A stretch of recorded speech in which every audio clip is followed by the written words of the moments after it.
अस्सलाम वालेकुम स्टूडेंट्स। तो आज हम पढ़ेंगे ब्रांचेज ऑफ बायोलॉजी। देखिए बायोलॉजी को ब्रांचेज में क्यों डिवाइड किया गया, उसकी क्या वजह है। क्योंकि बायोलॉजी एक वास्ट सब्जेक्ट है। बायोलॉजी का नॉलेज इतनी वास्ट हो गया था, इतनी वसी हो गया था कि आखिरकार उसको ब्रांचेज में डिवाइड करना पड़ा। First branch is histology. अगर मैं हिस्टोलॉजी को स्प्लिट करूं हिस्टो एंड लॉजी में, तो हिस्टो का मतलब होता है टिश्यू एंड लॉजी का मतलब होता है स्टडी। यानी कि जब हम स्टडी करते हैं टिश्यू की तो उसको कहते हैं हम हिस्टोलॉजी। यानी कि ये एक माइक्रोस्कोपिक स्टडी होती है। माइक्रोस्कोप की मदद से टिश्यू को देखा जाता है, तो इसलिए हम कहते हैं इसको histology. Second branch is biotechnology. Biotechnology को अगर हम स्प्लिट करें तो बायो का मतलब होता है लाइफ एंड टेक्नोलॉजी का मतलब होता है प्रोसेस। यानी कि एक टेक्निक इस्तेमाल करना, प्रोसेस इस्तेमाल करना। इसमें हम करते ये हैं कि जानदारों को एक ऐसी टेक्निक, एक ऐसे प्रोसेस के साथ इस्तेमाल करते हैं कि उनसे दूसरे प्रोडक्ट बनाते हैं for the welfare of human. यानी कि दूसरे जानदारों के फायदे के लिए और जानदारों को इस्तेमाल करना बायोटेक्नोलॉजी कहलाता है। एज फॉर एग्जाम्पल, जिस तरह देखें लैक्टोबैसिलस, ये बैक्टीरिया है। यानी कि इसको इस्तेमाल करके हम योगर्ट तैयार करते हैं, दही को तैयार करते हैं। तो इस लैक्टोबैसिलस बैक्टीरिया की मदद से हमने दही को तैयार कर लिया। तो यानी कि यूजफुल प्रोडक्ट हमने तैयार कर लिया किसकी मदद से, एक जानदार के इस्तेमाल से।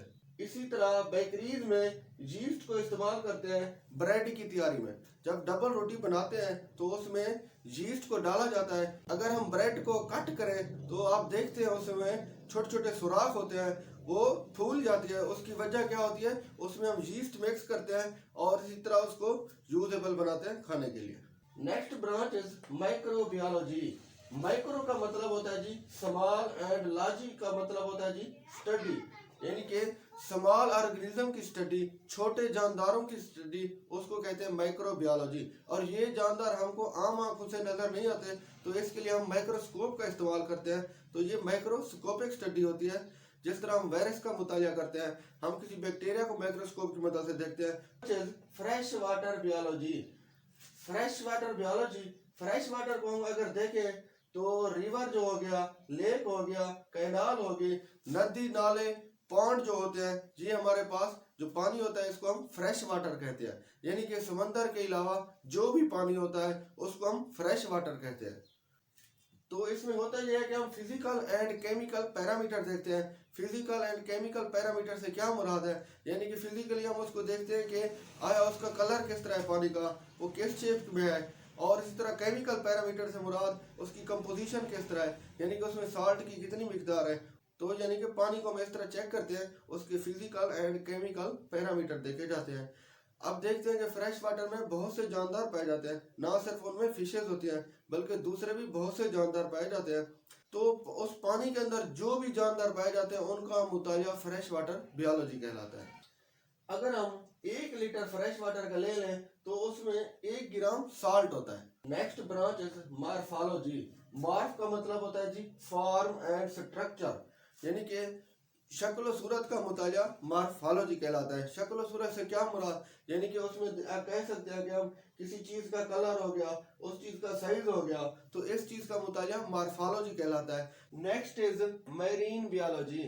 मैरीन का मतलब होता है सी, ओशन, समंदर का जो पानी होता है, तो वो मैरीन बायोलॉजी में आता है।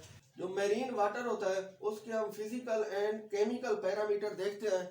तो उसमें ये देखते हैं कि वो केमिकल एंड फिजिकल पैरामीटर जो होते हैं वो जानदार के ऊपर क्या असरात डालते हैं। यानी कि मैरीन वाटर के अंदर जो जानदार फिशेज एंड दूसरे जानदार पाए जाते हैं तो उन पे उस वाटर का क्या इफेक्ट होता है। अगर हम 1 लीटर पानी लें समंदर का तो उसमें कहते हैं जी 35 ग्राम साल्ट पाया जाता है। Next is पैलियोंटोलॉजी। पैलियो का मतलब होता है फॉसिल एंड लॉजी का मतलब होता है स्टडी। जब हम फॉसिल की स्टडी करते हैं तो उसको पैलियोंटोलॉजी कहते हैं।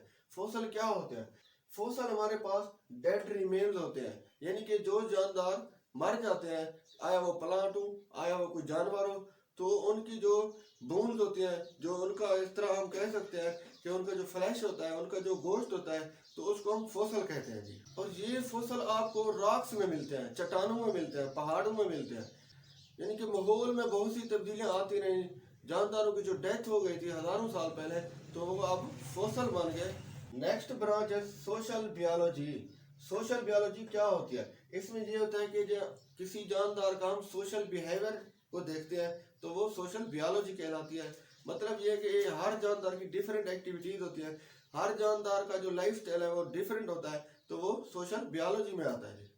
जेनेटिक, इसमें ये होता है हम उसके जीन की स्टडी करते हैं। जीन हमारे पास क्या होता है? जीन असल में ये हमारे पास एक छोटा सेगमेंट होता है। अब ये देखें, हमारे पास एक क्रोमोसोम है, अगर मैं इसके छोटे छोटे टुकड़े कर दूं तो हर टुकड़े को हम जीन कहते हैं। जीन ये करता है कि ये खसूसियात को अगली नस्ल में मुंतकिल करता है, यानी कि वालिदैन से करेक्टरिस्टिक को आगे फॉरवर्ड करता है नेक्स्ट जनरेशन में। अब देखें कि वालिदैन की आंखें अगर ब्लू हैं तो बच्चों की आंखें ब्लू होंगी, तो ये किस वजह से आया? यानी कि जीन ट्रांसफर हुआ, यानी कि वो खसूसियात ट्रांसफर हुई। अगर वालिदैन के हेयर करली है, घुंघरियाले बाल हैं, तो बच्चों के भी कुछ ना कुछ बच्चों के बाल घुंघरियाले होंगे, तो ये किस वजह से हुआ? जीन के ट्रांसफर होने की वजह से। जीन क्या है? Small segment of DNA. Evolution में हम अबावत दाद का पता लगाते हैं, यानी कि एंसेस्ट्रल हिस्ट्री का पता लगाते हैं हम, यानी कि एक जानदार का ओरिजिन कौन सा है, यानी कि एक जानदार कहाँ से आया है, उसके अबावत दाद किस तरह थे, उनका लाइफ स्टाइल किस तरह था, तो इस चीज का पता लगाना एवोल्यूशन कहलाता है। जिस तरह देखिए हमारे पास एक जानदार था, उससे बी पैदा हुआ, बी से सी पैदा हुआ, सी से डी पैदा हुआ, फिर ए से ई पैदा हुआ, उससे एफ पैदा हुआ, उससे जी पैदा हुआ, यानी कि एक जानदार से बहुत से जानदार पैदा हुए। एवोल्यूशन में हम क्या करते हैं? अगर मैं डी का एवोल्यूशन देखूं तो वो सी से पैदा हुआ, सी बी से पैदा हुआ और बी ए से पैदा हुआ, तो यानी कि एक सीरीज देखते हैं, यानी कि जानदार की पैदाइश की सीरीज क्या है।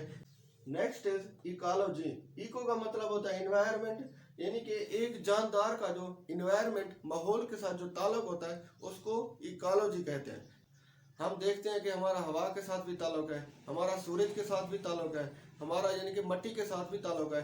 तो ये सूरज, मिट्टी, लाइट हमारा इन्वायरमेंट है, यानी कि हर जानदार का अपने इन्वायरमेंट के साथ एक ताल्लुक है। Embryology, study of embryo is known as embryology. Embryo क्या होता है? देखिए, जब तक एक जानदार की पैदाइश नहीं होती, जब तक वो अपनी माँ के पेट में रहता है तो वो एम्ब्रियो कहलाता है।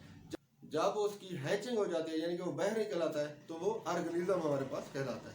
एनाटॉमी, एनाटॉमी को अगर हम स्प्लिट करें तो एना का मतलब होता है अप एंड टोमी का मतलब होता है जी टू कट, यानी कि जो ऑर्गेनिज्म के पार्ट्स हैं उनको कट करके देखना, उनको अंदरूनी तरीके से देखना, इंटरनल ऑर्गन का मुतालिया करना एनाटॉमी कहलाता है।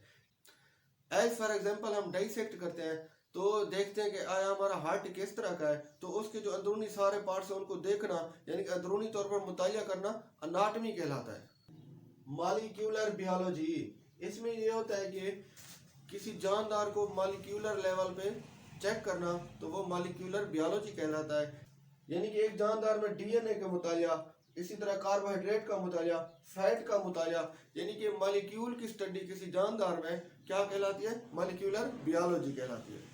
फिजियोलॉजी, फिजियो से मुराद फंक्शन, यानी कि किसी जानदार के जो ऑर्गन होते हैं, उसके पार्ट होते हैं, उनका जो फंक्शन होता है उसकी स्टडी करना फिजियोलॉजी कहलाता है।